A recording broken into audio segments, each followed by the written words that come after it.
ہمایوں سر، یہ تو صحافیوں کی بات تھی، آپ سے آپ کی جماعت کی ہی بات کرنا چاہوں گی کہ جو پرانی قیادت ہے وہ اس وقت متحرک ہے، شاہ محمود قریشی صاحب سے ملاقات بھی ہو رہی ہے، لیکن جو اس وقت موجودہ قیادت ہے وہ تنقید کر رہی ہے. یہ سیاسی درجہ حرارت کیسے ٹھیک ہوگا اور خان صاحب کی رہائی کے لیے کیا بہتر اقدامات اٹھائے جا سکتے ہیں؟ بسم اللہ الرحمن الرحیم، ایاک نعبد و ایاک نستعین. دیکھیں، تھوڑا سا میں کمنٹ کر لوں گا جو نصر اللہ صاحب نے کہا ہے، and I would 100% agree with ہم کہ پرابلم جو ہے نا پاکستان کے نظام میں بھی ہے اور پرابلم ہم لوگوں کے اندر بھی ہے. ہم لوگوں کے اندر اس لحاظ سے پرابلم ہے کہ ہم لوگ جیسے انہوں نے کہا ہے کہ ہم لوگ خود کسی فائدے کے لیے ہم لوگ اپنے الائنمنٹ بدل دیتے ہیں، اور نظام یہ ہے کہ نظام کے اندر برداشت بالکل نہیں، وہ اپنے خلاف بات نہیں کر سکتے. میں پورے نظام پاکستان کے پورے سسٹم کی بات کر رہا ہوں، میں انڈیویجول لوگوں کی بات نہیں کر رہا ہوں. اب بات آ جاتی ہے پرانے لیڈرشپ اور نئے لیڈرشپ پہ. دیکھیں، یہ یاد رکھیں، پاکستان تحریک انصاف ایک ایوالونگ پولیٹیکل پارٹی ہے. اس کی وجہ میں بتاتا ہوں، اور یہ کسی اور پولیٹیکل پارٹی میں آج تک نہیں ہوا. اور یہ اس لیے پاکستان تحریک انصاف میں کہ پاکستان تحریک انصاف اس لیے اس قسم کی ہے کہ اس کا لیڈر عمران خان کی سوچ والا ہے. وجہ، جب 2018 میں جو سینٹ کے الیکشنز ہوئے تھے، اس میں ایلیجلی کوئی 20 لوگوں نے پارٹی پالیسی کے خلاف ووٹ دیے تھے. ان ادر ورڈ، سننے میں آیا تھا کہ انہوں نے ووٹ بیچے. عمران خان نے الیکشن سے 3 مہینہ پہلے ان سب کو، اور وہ سارے وہ لوگ تھے جو 2013 میں سو کالڈ الیکٹیبلز لوگ آئے تھے پاکستان تحریک انصاف میں، عمران خان نے ان کو ایک جھٹکے میں ہٹا دیا. اس کا جو رزلٹ آیا وہ اس دفعہ آیا ہے کہ پوری federal government including every person in power, انہوں نے پورا زور لگا لیا کہ 21 فارورڈ بلاک الیکشن کمیشن کے تھرو انڈیپینڈنٹ بنا دیے. کیا غلط کام نہیں کیے، ایک ووٹ نہیں ٹوٹا. صحیح. یہ ہوتا ہے جب آپ صحیح پولیٹیکل ڈیسیژنز لیتے ہیں. یہ ہوتا ہے کہ جیسے نصر اللہ صاحب کہہ رہے تھے کہ یہ ایک شخصیت، دیکھیں یہ یاد رکھیں، جو لیڈر ہوتا ہے وہ ایک شخصیت، اس کے پیچھے لوگ کھڑے ہوتے ہیں، اس کی شخصیت ہوتی ہے تو لیڈرشپ ہوتی ہے. میں یہاں پہ ایک جگہ پہ ان سے ڈس ایگری کروں گا کہ عمران خان میڈیا کی کیا کہہ سکتے ہیں مدد کی وجہ سے آتے. دیکھیں، عمران خان ایک ایسی شخصیت ہے پوری دنیا میں، پاکستان میں نہیں پوری دنیا میں، کہ جس کو سننے کے لیے میڈیا بے قرار ہے، چاہے وہ انٹرنیشنل میڈیا ہے، چاہے وہ نیشنل میڈیا ہے. آج بھی میڈیا سے اب عمران خان کا نام ہٹا دو، میڈیا کو کوئی نہیں سنے گا. اتفاق ہم کر لیتے ہیں، لیکن اب یہ جو ملاقاتیں ہو رہی ہیں، یہ ملاقاتیں تو موجودہ قیادت کو کرنی چاہیے تھی. شاہ محمود قریشی صاحب کو خود بھی کہنا پڑ گیا کہ کوئی ملنے آ جائے. عمران خان کا دیکھیں، عمران خان کا ایک پرنسپل سٹینڈ عمران خان نے خود کہا ہوا ہے، میں نے نہیں کہا، میں اس کو صرف ریپیٹ کر دیتا ہوں، کہ وہ لوگ جنہوں نے پریس کانفرنس کی تھی اور پیچھے ہٹ گئے تھے، میں جب واپس آؤں گا میں ان کو لے لوں گا، depends on individual to individual. لیکن جن لوگوں نے پارٹی چھوڑ کے کسی بھی پارٹی کو جوائن کیا تھا، ان کی واپسی نہیں ہے.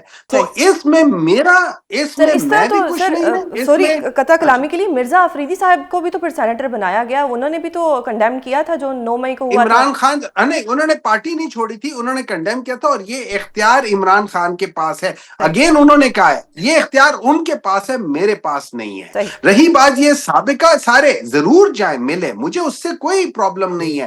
اچھی بات ہے کہ جا کے شاہ محمود قریشی سے ملے، بلکہ مجھے تو اس بات کا وہ ہے کہ ہمارے لوگ، چونکہ وہ میڈیا میں نہیں آئے، مجھے نہیں پتا کہ جا کے ملے. اگر نہیں ملے تھے بہت غلط کیا، جا کے ملنا چاہیے. لیکن صرف شاہ محمود قریشی کیوں، سب کو جا کے ملنا چاہیے، یہ ہماری لیڈرشپ کے لیے. لیکن ایک بات یاد رکھیں، ہاں جی، لیکن ایک بات یاد رکھیں کہ اگر کوئی یہ امپریشن دینا چاہتا ہے کہ پاکستان تحریک انصاف کی لیڈرشپ ڈیوائیڈ ہو رہی ہے، پاکستان تحریک انصاف کی پریزنٹ لیڈرشپ میں 100 آپس میں differences who, they will stand like one. اور یہ ان لوگوں نے کے پی کے سینٹ کے الیکشن میں بتا دیا. No doubt. نصر اللہ ملک صاحب، یہ ملاقات جو ہوئی، ملاقات آسانی سے تو نہیں ہوتی. ڈیفینیٹلی کسی نے ملاقات ارینج کرائی ہوگی، تو اس کا مطلب پھر یہ ہوگا کہ جنہوں نے ملاقات ارینج کرائی ہے، کیا وہ بھی کوئی سیاسی درجہ حرارت نیچے لانا چاہتے ہیں، یا شاہ محمود قریشی صاحب کا جو کردار ہے اس کو شیڈی بنانا چاہتے ہیں؟ کیونکہ بہت سے اس کے اوپر ازمپشنز آ رہی ہیں کہ پہلے شاہ محمود قریشی صاحب کو بری کیا گیا، اب ان سے ان لوگوں کی ملاقات ہو گئی. یہ کیا ہو رہا ہے؟ تھوڑا سا اس پہ کچھ آپ لب کشائی اگر کر دیں. دیکھیے میں سمجھتا ہوں کہ ملاقات حکومت نے فیسیلیٹیٹ کیا جس کے بعد یہ ملاقات ہوئی ہے. لیکن اگر آپ 2023 میں دیکھیں 2023 میں بھی یہی رہنما فواد چودھری صاحب جو ہے عمران اسماعیل صاحب اور محمود مولوی صاحب یہ ملے تھے اڈیالہ میں شاہ محمود قریشی صاحب کے ساتھ, اور اس کے بعد پھر یہ اب ملاقات ہوئی ہے. اس ملاقات کے لیے باقاعدہ فیسیلیٹیشن حکومت نے دی ہے. درجہ حرارت کم کرنا ہر سیاسی جماعت کی, حکومت کی بھی کوشش ہے, اور میں سمجھتا ہوں ہر کوئی چاہتا ہے کہ درجہ حرارت کم ہو. لیکن اس کے لیے میں سمجھتا ہوں جہاں حکومت کو بھی 2 قدم پیچھے آنا پڑے گا, وہاں پاکستان تحریک انصاف کے جو ہارڈ لائنرز ہیں ان کو بھی پیچھے آنا پڑے گا. دیکھیں ہمایوں صاحب ہیں, میں ان کا بڑا احترام کرتا ہوں, جب بھی بات کرتے ہیں لاجک سے کرتے ہیں, دلیل سے بات چیت کریں, آپ دلیل کے ساتھ ڈائلاگ کریں تو شاید پھر اتنی دوریاں نہ ہوں. کچھ حکومت کے وزراء ایسے ہیں جن کے بیانات جو ہیں وہ سمجھے لڑائی کروانے والے ہیں, کچھ پی ٹی آئی کے اندر ہارڈ لائنرز ہیں جو ملک سے ہیں یا ملک سے باہر بیٹھے ہوئے ہیں. وہ اس قسم کی لینگویج استعمال کرتے ہیں جس کے نتیجے میں نہ ڈائلاگ ہو پاتا ہے, نہ کوئی آگے راستہ نکل پاتا ہے. سیاسی جماعتیں راستے نکالتی ہیں, سیاسی جماعتیں انقلابی نہیں ہوتی. وہ لڑائی جھگڑا انتشار کے ذریعے چیزوں کو نہیں منواتی, بلکہ وہ ڈائلاگ کے ذریعے کہیں منواتی ہیں بات, کہیں ان کو خاموشی اختیار کرنی پڑتی ہے, کہیں آگے بڑھنا پڑتا ہے. ایک جملہ میں ہمایوں صاحب کی خدمت میں گزارش کر دوں. دیکھیں عمران خان صاحب میرے پروگرام میں بھی ہمارے پروگرام میں بھی آیا کرتے تھے 2010 سے لے کے 1996 سے لے کے اب میڈیا میں ان کی کوریج کیا کرتے تھے. کوئی عمران خان صاحب کی بات اتنی بڑی تعداد میں سننے کو تیار نہیں تھا. یہ فیسیلیٹیشن بہرحال ماننی پڑے گی. جب آپ 12 گھنٹے کی لائیو کوریج دیں گے, یعنی پاکستان کی تاریخ میں کسی بندے کو یہ نہیں ہوا, یہ پریزیڈنٹ مشرف کو بھی یہ اتنی جو ہے وہ سہولت حاصل نہیں تھی کہ ان کو صبح سے لے کے شام تک دکھایا جاتا.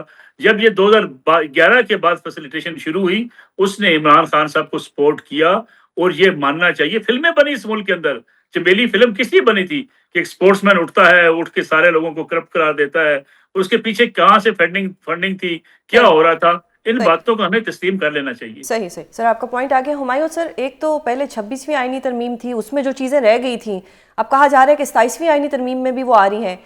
کیا سمجھا جائے اس کو کہ یہ کوئی پی ٹی آئی کے لیے مزید مشکل گھڑی آنے والی ہے یا کچھ نہ کچھ ہو جائے گا؟ کیسے دیکھتے ہیں آپ یہ سب؟ دیکھیں اس طرح ہوا 26 ترامیم جو آئی تھی نا, اس کے اندر صرف ایک کاز تھا. وہ کاز یہ تھا کہ جوڈیشری کو ٹوٹلی ڈپینڈنٹ کر دیا جائے ایگزیکٹو کے اوپر. جو آپ کے نمبرز ہیں, جو کاؤنسل ہے جس کے اندر آپ ججز کو اپوائنٹ کرتے ہیں, اس کاؤنسل میں ججز سے زیادہ تعداد ہے وہ ایگزیکٹو کی ہے. اب دوسری چیزیں کر کے تو انہوں نے ٹوٹل انکمپیٹنٹ کر دیا جوڈیشری کو, اور آج جوڈیشری ڈپینڈنٹ ہے. مطلب اس کا ان کی جو پروموشنز ہیں, ان کی ریموول ہے, ان کی موومنٹ ہے, that is all controlled by the executive. So now this judiciary is executive judiciary. پہلے پی سی او کے ججز تھے, اب جب ایگزیکٹو کے ججز ہیں تو ان کو بالکل ختم کر دیا. 27ویں ترامیم میں بیسیکلی اس کے اوپر ایک اور لیئر لے کر آ رہے ہیں.